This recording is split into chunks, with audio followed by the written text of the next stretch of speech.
শরীয়ত দৃষ্টিকোণ থেকে এই ভোটের আমানতকে বা এই ভোটের আমানতের সাথে 3টি শরঈ নীতি যুক্ত আছে কমপক্ষে। আলোচনার কলেবর সংক্ষিপ্ত করবার জন্য 3টি নীতির কথা আমরা বলবো, শরঈ নীতি ভোটের সাথে সম্পৃক্ত। আপনি যখন কাউকে ভোট দেবেন বলে চিন্তা করেন বা যাকে ভোট দেবেন বলে আপনি ঠিক করেছেন, আপনার এই ভোট দেওয়ার সাথে 3টা বিষয় শরঈ নীতি জড়িত।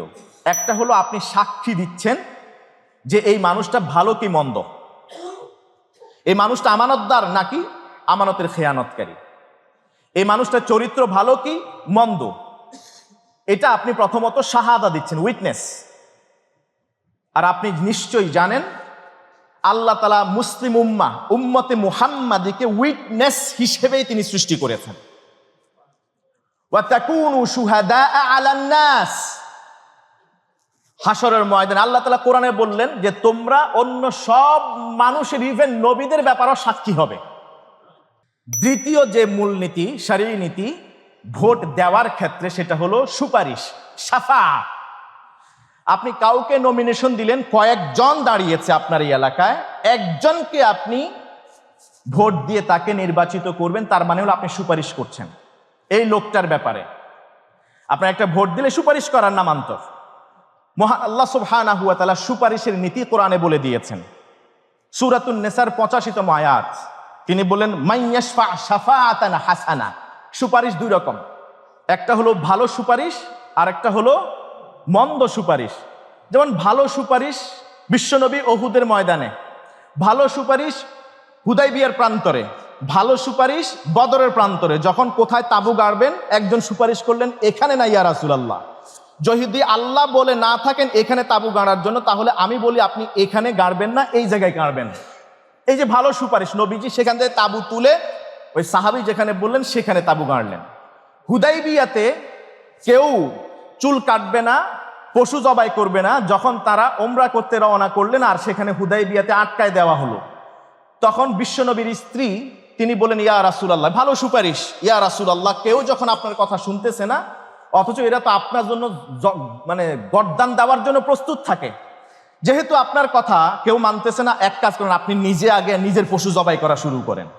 এই যে ভালো সুপারিশ, তিনি শুরু করলেন জবাই করা, সবাই একসাথে ঝাঁপিয়ে পড়লো, সবার পশু জবাই করে ফেলল।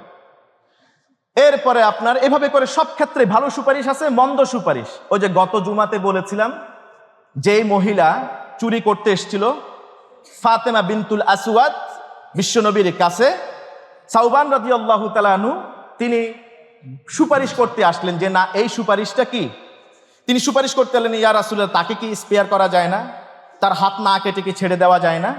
বিশ্বনবী সাল্লাল্লাহু আলাইহি ওয়াসাল্লাম বলেছিলেন কি, লাউ সারাকাত ফাতেমা বিনতু মুহাম্মদ লাকাতাতু ইয়াদাহা, যদি ফাতেমার কন্যা মুহাম্মদ যদি আজকে চুরি করত আর মুহাম্মাদের কন্যা ফাতেমা যদি আজকে চুরি করত তাহলে আমি তার হাত কেটে ফেলে দিতাম।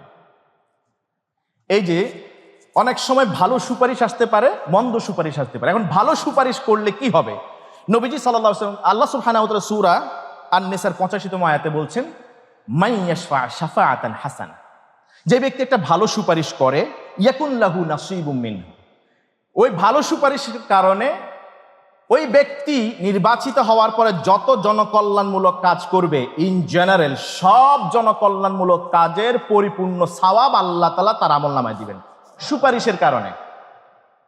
ওয়া মাইয়াশফা শাফাআতান সাইয়্যিআ, যে মন্দ সুপারিশ করবে, অযোগ্য মানুষকে ক্ষমতায় পৌঁছানোর জন্য ভোট দিবে, সাক্ষী দিবে, ইয়াকুন লাহু কিফলুম মিনহা, ওই নির্বাচিত হওয়ার পরে যত জুলুম করবে, যত সম্পদ লুণ্ঠন করবে, মানুষের যত ক্ষতি করবে, দেশের যত ক্ষতি করবে, ইন জেনারেল যত গুনাহ হবে তার আমলনামায় সুপারিশ করার কারণে সমান সংখ্যক গুনাহ যুক্ত হবে।